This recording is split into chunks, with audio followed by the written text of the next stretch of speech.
We've produced videos that refute Eastern, orthodoxy and its false doctrine known as Palamism. Palamism is the heretical idea that in God there's a real distinction between his essence and his, uncreated energies. It comes from Gregory Palamas, and our videos cover it. Palamas is considered to be a saint in various sects of Eastern, orthodoxy, but he is not considered to be a saint by the true church, the Catholic Church, as we will see. Palamas was, sadly, a heretic. Since some people still wrongly think that Catholicism is compatible with Palamism, and even that Catholics may venerate Gregory Palamas as a saint, I want to show in this video that the veneration of Palamas was forbidden before Vatican II. I also want to cite various pre-Vatican II theologians who recognized and denounced Palamism, just as we do, for the heresy that it is. Father Joseph Paul, who died in 1922, was a founding faculty member of the Catholic University of America and a contributor to the Catholic Encyclopedia. He wrote many things that were published with an imprimatur before Vatican II. His manual on theology was used in many seminaries. We're not saying that Paul was infallible or correct on everything. He was not. But he was learned, and he was absolutely correct on this issue. Here's what he says about the Eastern, Orthodox Palamites and their doctrine. He rightly calls the Palamites heretics. This is from his work on God's knowability, essence, and attributes, which was given in imprimatur in 1910. Quote, 2 centuries later there arose among the schismatic Greeks the heresy of the Palamites, so called from its author Gregory Palamas. This heresy 2 Constantinopolitan synods, AD 1341 and 1347, did not blush to proclaim as a schismatic dogma. The quintessence of the Palamite error may be stated as follows. Between the essence, ousia, and the activity, energeia, of God there is a real distinction, inasmuch as the latter radiates from the former as something inferior, though still, in a sense, divine. According to them, God's different attributes are merely radiations of the divine essence, and they solidify, as it were, by taking on the shape of an uncreated but visible light, which the blessed in heaven perceive by means of bodily vision. It is the same light that the disciples beheld on Mount Tabor. Here on earth, this heavenly bliss is possible through anticipation only, as the fruit of severe mortification, in the stillness/quietness, that is, the repose of contemplative prayer. Hence the name hesychas, hence also the contemptuous nickname umbilicans, given to these heretics by Barlaam, the learned abbot of St. Saviour's at Constantinople. Except between the divine hypostases or persons, no real distinction can be admitted to exist in the Godhead, because if there were in it any sort of real distinction, the divine essence would consist of distinct parts, which is repugnant. St. Bernard of Clairvaux justly traces this erroneous view to polytheism." End quote. In yet another passage, Paul refers to the heresy of the 14th century Palamites, who alleged that the divine attributes can be contemplated separately from the divine substance in the form of a garb of light enveloping the Godhead. As we can see, Paul articulates the same position that we do, that is, Palamism is heretical and Palamas was a heretic. Even though its adherents try to deny it, Palamism is tantamount to teaching that God is composite. That logically results in polytheism. That Palamism is tantamount to teaching that God is composite, which is heretical, is clear to anyone who is familiar with Catholic teaching on this subject, is familiar with Palamism, and is honest and faithful to the former. Anyone who tells you that Palamism is compatible with Catholicism either doesn't know what he's talking about, or he is dishonest and compromised.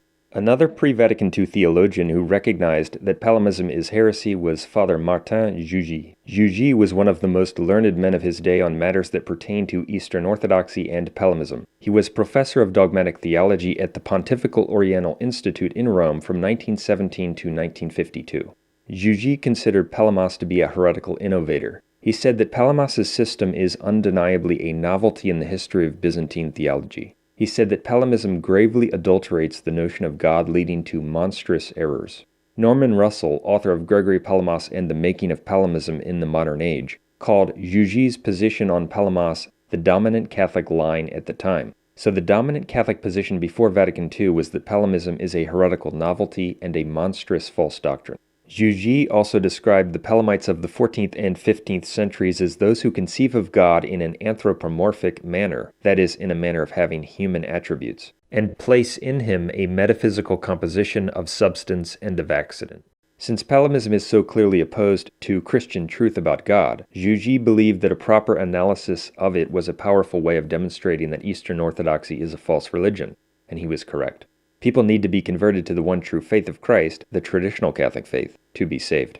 Juji also notes that Palamism's origins are to be found in the false mysticism which began to seep into Byzantine monasticism, roughly about the time when the Byzantine Church itself broke the last links which had connected it to the Roman Church. Gregory Palamas invented a false doctrine of God in an attempt to conform God to his false mysticism and pride. There are some liberal heretics out there who claim that Palamas didn't teach a real distinction in God between essence and energies, but only Scotus's formal distinction. That's nonsense. Note, I'm not endorsing the formal distinction of Scotus. I'm merely stating that Palamas went way beyond Scotus's formal distinction when articulating his novel position. As Paul, Juji, and others correctly recognized, Palamas taught a real distinction in God himself between essence and energies, and that is tantamount to the heresy that God is composite, as we've shown in our other videos. Any honest person who reads the Triads or the 150 chapters of Palamas and knows what a real distinction is, will see that Palamas teaches that there's a real distinction in God between essence and energies. In fact, on this point, Professor Simeon Valhay of Constantinople, in a 1909 article that was published in the Catholic Encyclopedia, stated that Palamas, quote, held that in God there was a real distinction between the divine essence and its attributes, and he identified grace as one of the divine propria, making it something uncreated and infinite. These monstrous errors were denounced by the Calabrian Barlaam, end quote. The same author in the same Catholic Encyclopedia article goes on to say that the conflict began in 1338 and ended only in 1368 with the solemn canonization of Palamas, that is, by the Eastern Schismatics, and the official recognition of his heresies. He was declared the holy doctor and one of the greatest among the fathers of the Church, and his writings were proclaimed the infallible guide of the Christian faith. 30 years of incessant controversy and discordant councils ended with a resurrection of polytheism, end quote. So this 1909 Catholic Encyclopedia article correctly identifies Palamism as heresy, a monstrous false doctrine, and one that leads to polytheism. The author also notes that the false doctrines of Palamism were officially recognized by those Eastern Schismatic sects, which is another clear proof that those sects are not of the true Church. Here's an interesting quote from an Eastern Orthodox writer who summed up some of the pre-Vatican II opposition to Palamas. Quote, the Jesuit François Richard translated into Greek his work in which he accuses Palamas of heresy. He calls on Orthodox Christians to burn his, that is Palamas's Triads, as well as the service to Palamas. In 1635, Denis Petot called the teachings of Palamas ridiculous doctrines, and among those that agreed with him were the Latin-minded and the Uniates. Meanwhile, the Greek students at the College of St. Athanasius in Rome were pushed to anathematize the anti-Latin saints of the Orthodox Church, such as Palamas, end quote.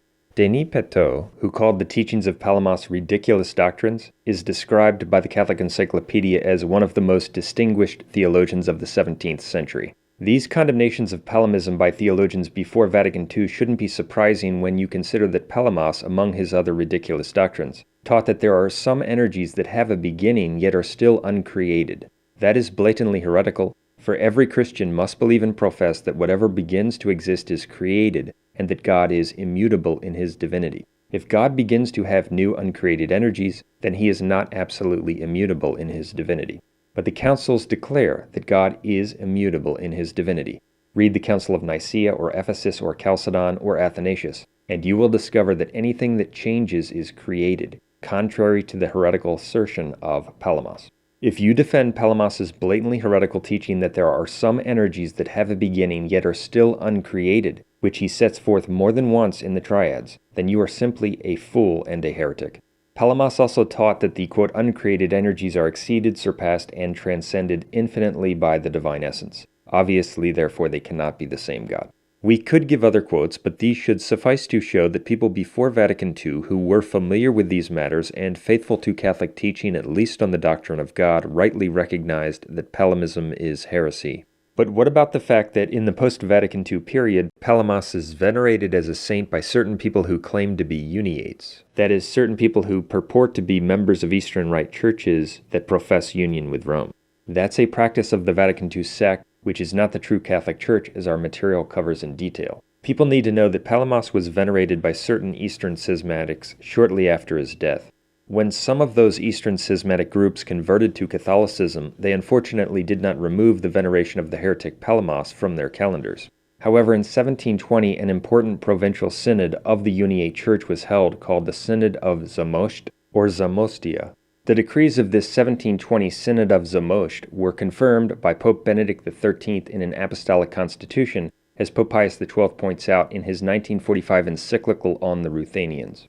Well, this 1720 Uniate Synod of Zamość suppressed the veneration and even the mention of the name of Gregory Palamas. As an Eastern Orthodox author writing on the subject of the Ruthenian Eastern Rite in the 16th and 18th centuries noted, quote, "The Council of Zamość, 1720, decreed that the veneration and even mention of the name of Gregory Palamas be prohibited in the Uniate Church." End quote. That's what the true Catholic Church thinks of Palamas. He is a heretic, not a saint. It was only in the 1970s, after Vatican II and under Antipope Paul VI, that the veneration of Gregory Palamas, which was rightly condemned by Catholics before Vatican II, was reinstated for some who use Eastern Rite liturgical books. Since the Vatican II sect is not the Catholic Church and Paul VI was a manifestly heretical antipope, as our material covers in detail, the reinstatement of the veneration of Gregory Palamas after Vatican II, of course, has no validity for true Catholics. The fact that the Vatican II sect honors the heretic Palamas, and Antipope John Paul II went out of his way to praise him as a saint, is just another example of why it's not the true Catholic Church, but the prophesied end-times counterchurch, the Whore of Babylon. What is happening in Rome now is in fulfillment of end-times prophecies about the beast and the Whore of Babylon. We plan to do more videos that deal with different aspects of this topic, but please consult our previous videos for a clear refutation of Palamism. One of the things that we showed in a previous video is that the letters of Pope St. Agatho, which were accepted by the Third Council of Constantinople, crush Palamism. In Agatho's letter to the Emperor, he teaches that whatever is stated essentially of the Trinity, such as will, operation/energy, power, glory, etc., refers to the one divine nature.